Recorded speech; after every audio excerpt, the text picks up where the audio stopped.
Shibuya incident के बाद से गोजो को प्रिज्यूमली डेड माना जाता है। इतादोरी के ऊपर जो उसका एग्जीक्यूशन का सस्पेंशन लगा था उसको भी हटा दिया जाता है और उसकी एग्जीक्यूशन की जिम्मेदारी यूता को दे दी जाती है। और उसके बाद हमें जेनिन क्लान का सीन दिखाया जाता है जहाँ पे हमें जेनिन क्लान के 3 कैरेक्टर देखने को मिलते हैं। एक नायोया जेनिन, दूसरा जेनिची जेनिन और तीसरा ओजी जेनिन। और ये तीनों के तीनों स्पेशल ग्रेड सोर्सरर्स है। अब ये तीनों एक साथ इसलिए खड़े हुए हैं क्योंकि नोबितो जेनिन थे, वो जेनिन क्लान के हेड थे और हमें पता है शिबुया में क्या हुआ था उनके साथ।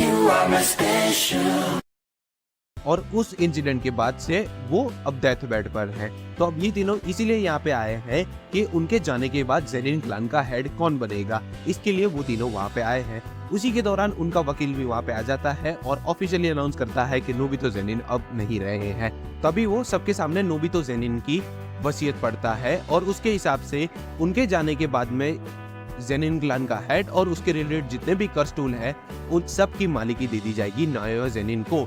लेकिन इस वसीयत में एक अग्रीमेंट हुआ था बिटवीन टोजी फुशिगुरो और उसने कंडीशन रखी थी कोई कारणवश गोजो साटोरू की डेथ हो जाती है या फिर वो मेंटली अनस्टेबल हो जाता है तो जेनिन क्लान को मेगुमी फुशिगुरो को क्लान में ऐड करना पड़ेगा और उसको क्लान का हेड बनाना पड़ेगा, इंक्लूडिंग सारे असेट्स उसको देने पड़ेंगे।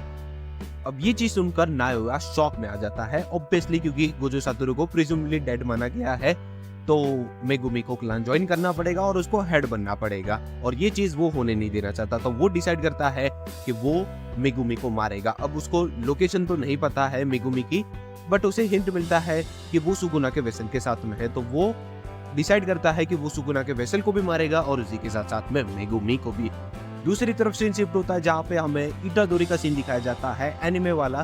ब्रिज पर से वो कई सारे कर्स को बुलाता है, तभी हमें एक बढ़िया सा एक्शन प्लस चीज सीन देखने को मिलता है जिसमें इतादोरी की मदद चोजो भी करता है अपने पियर्सिंग ब्लड टेक्निक की मदद से और वो दोनों मिलके कई सारे कर्स को मारने में कामयाब हो जाते हैं और चोजो भी उसकी तारीफ करता है कि स्टिल वो रिकवर हो रहा है, तभी भी उसके पास इतनी स्ट्रेंथ है लड़ने के लिए। तभी वहाँ पे नायोया जेनिन आ जाता है जो मेगुमी को ढूंढ रहा होता है। तभी नायोया उसे कहता है कि तो क्या तुम मुझसे बच के भागोगे नहीं, तो इतादोरी समझ नहीं पाता। तभी चोजो उसे कहता है कि सिंस गोजो जा चुका है तो तुम्हारी डेथ पेनल्टी वापस आ चुकी है, तो प्रोबेबली ये तुम्हें मारने के लिए आया है। बट स्टिल इतादोरी जाता नहीं है और वो मेगुमी से रिलेटेड और सवाल पूछता है उससे। तभी नायोया अपने इंटेंशन बता देता है कि वो यहाँ उसे मारने आया है। तभी नायोया बैटलफील्ड में आता है और हमें एक छोटा सा एक्शन देखने को मिलता है। तभी उसी फाइट के दौरान उन्हें एक स्पिरिचुअल प्रेशर महसूस होता है जो बिल्कुल गोजो जैसा था बट वे मोर क्रिपियर। और हाँ, स्पिरिचुअल प्रेशर नहीं कहा जाता, मुझे पता है, जस्ट बेयर विथ मी। और ये स्पिरिचुअल प्रेशर और किसी का नहीं यूता का था और यूता आया है यूजी को मारने। अब यूता कोई हमला करे उससे पहले ही नायोया यूता से बात कर लेता है और वो बताता है कि वो उसकी साइड है और वो अपने सारे इंटेंशन भी बता देता है कि वो इतादोरी को अपने बेट की तरह इस्तेमाल कर रहा है एक पर्सन को ढूंढने के लिए वगैरह वगैरह। ये सारी बातें चल रही होती है।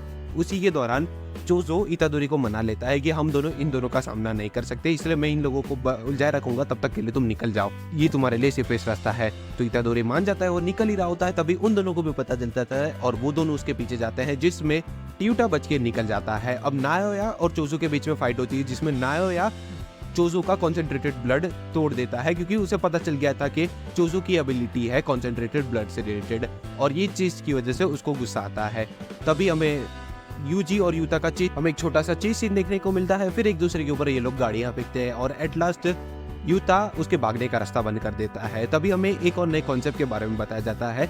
जो एवरेज सोर्सरर्स होते हैं वो एक कॉन्सेंट्रेटेड जगह पे अपना कर्स स्पिरिट लाते हैं और जो इलीट सोर्सरर होता है वो अपने बॉडी में इंक्लूडिंग उसके पास कोई टूल हो तो उसके ऊपर भी वो कर्स स्पिरिट रखता है। और यही चीज हमें ओकुत्सु यूता में भी देखने को मिलती है जिसकी तारीफ यूता कर रहा होता है। फिर हमें एक स्वॉर्ड बैटल का बढ़िया सा एक्शन सीन दिखाया जाता है जिसमें लड़ते लड़ते यूजी भी गाड़ी में से एक ब्लेड ले लेता है और वो एक बढ़िया स्वॉर्ड फाइट देता है, बट यूटा अपने स्वॉर्ड सिंग की मदद से उस ब्लेड को तोड़ देता है।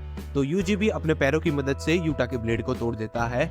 तभी वहां पे रीका आ जाती है और वो उसे पकड़ लेती है और रीका को देखकर इतादोरी की फट जाती है। अब सिंस रीका ने उसे पकड़ रखा है तो यूटा उसे आसानी से मार सकता है और वो अपने स्वॉर्ड की मदद से उसे मार देता है। तभी वहां पे सीन चेंज होता है वापस चोजो वर्सेस नायोया की फाइट में। जहाँ पे नायोया चोजो पे भारी पड़ रहा होता है, क्योंकि उसकी जो एबिलिटी है 24 फ्रेम्स पर सेकंड पे देखने की, उसकी वजह से अब उसके साथ कैपेबिलिटी रखने के लिए चोजो अपने ब्लड को और पंप करता है ताकि उसकी फिजिकल कैपेबिलिटीज बढ़ जाए। बट स्टिल नायोया उसके ऊपर भारी पड़ता है और वो एक वेपन की मदद से उसको घायल कर देता है, जिसके कारण चोजो का कई सारा ब्लड लॉस होता है। अब चोजो इसी ब्लड लॉस का इस्तेमाल करते हुए उसको डिस्ट्रैक्ट कर देता है और पियर्सिंग ब्लड टेक्निक और भी कई सारे हमले का इस्तेमाल करता है। तभी भी स्टिल नायोया उसे रोक लेता है। तभी चोजो अपना ओरिजिनल मूव इस्तेमाल करता है, जिसको नायोया भी प्रिडिक्ट नहीं कर पाता है और नायोया काफी ज्यादा घायल हो जाता है। उतने में वहां पे यूता आ जाता है, जो लिटरली एक ब्लो में चोजो को नॉकआउट कर देता है। सिंस चोजो का ब्लड दूसरे लोगों के लिए पॉइजन है, तो ऑब्वियसली नायोया की हालत और खराब हो जाती है। तब उसकी मदद करते हुए यूता रिवर्स कर्स टेक्निक का इस्तेमाल कर देता है और उसको हील कर देता है, और उसी के साथ साथ उसको कहता है कि हायर अप्स को इन्फॉर्म कर दो कि यूजी इतादोरी मर चुका है। तभी हमें एक छोटा सा फ्लैशबैक दिखाया जाता है, जहाँ पे एक पर्सन बेबी को होल्ड करके खड़ा होता है, और ये पर्सन और कोई नहीं इतादोरी का फादर है। और तभी वहाँ पे इतादोरी की दादाजी भी आते हैं, जहाँ पे वो लोग बात कर रहे होते हैं। तभी दादाजी कहते हैं कि जिन तुम्हें जैसी लाइफ जीनी है जियो, मुझे कोई प्रॉब्लम नहीं है, बट तुम्हें उस औरत का साथ छोड़ना पड़ेगा वरना तुम मारे जाओगे। तभी जिन कहता है कि आपको ऐसी बातें नहीं करनी चाहिए यूजी के सामने, आपको पता है ना बेबीज बातें सुनते हैं और वो अपनी लाइफ भर ये बातें याद रखेंगे। तभी दादाजी सीरियसली कहते हैं कि तुम्हें बच्चा चाहिए था, वो मुझे पता है, बट वो काओरी के साथ था और काओरी मर चुकी है। उतने में वहां पे काओरी आ जाती है और कहती है कि दादाजी आप कहना क्या चाहते हो? And we see the goddamn stitches on her forehead. हाँ, केंजाकू ने काओरी के ऊपर कंट्रोल कर रखा था, जो इतादोरी की मॉम है। और उतने में इतादोरी उठ जाता है, जहाँ पे वो यूटा के साथ में कहीं होता है। इतादोरी के उठने के बाद ही तुरंत ही यूटा सारी सिचुएशन एक्सप्लेन करता है कि कुछ महीनों पहले उससे मिलने के लिए गोजो आया था और गोजो को गट्स फीलिंग थी कि कुछ बुरा होने वाला है, इसीलिए वो फर्स्ट ईयर के स्टूडेंट्स की जवाबदारी यूटा के भरोसे सौंप देता है कि अगर गोजो को कुछ हो जाता है तो। और करंट सिचुएशन के हिसाब से यूटा ने पूरा नाटक किया इतादोरी को मारने का। अब इतादोरी पूछता है कि तो वो जिंदा कैसे है, तो वो बताता है कि मैंने रिवर्स कर्स टेक्निक का इस्तेमाल किया था, जैसे ही तुम्हारा हार्ट स्टॉप हुआ वैसे ही उसने रिवर्स कर्स टेक्निक का इस्तेमाल किया और तुम अभी जिंदा हो। अब उन दोनों के बीच में बात चली रही होती है, तभी वहाँ पे मेगुमी आ जाता है और वो इतादोरी के सामने से नॉर्मल बिहेवियर करता है और कहता है कि उन दोनों को चलना चाहिए जुजुत्सु हाई स्कूल। बट इतादोरी समझ जाता है कि वो मन बहलाने के लिए कह रहा है और उन दोनों के बीच में झगड़ा हो जाता है, जहाँ पे इतादोरी कहता है कि मेरी वजह से बाकी लोगों की जान जा रही है तो मैं ब्लेम में हूँ।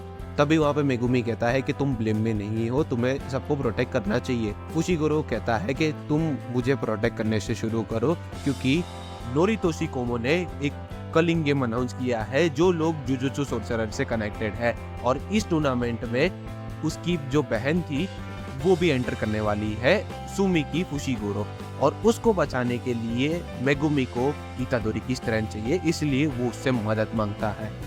खैर, ये तो थे after events of Shibuya incident arc. अब इसके बाद से शुरू होगा कलिंग गेम आर्क, जिसको मैं अगले वीडियो में कवर करूंगा। लेकिन उससे पहले तुम लोग कमेंट्स में लिखो कलिंग गेम आर्क नेक्स्ट, ताकि मुझे पता चल सके कि तुम्हें ऐसे वीडियोस और चाहिए। बाकी मैं वीडियो को यहीं पे एंड करता हूँ। उम्मीद करता हूँ तुम्हें वीडियो पसंद आएगा। वीडियो में से जाने से पहले वीडियो को लाइक और चैनल को सब्सक्राइब करते हुए जाना।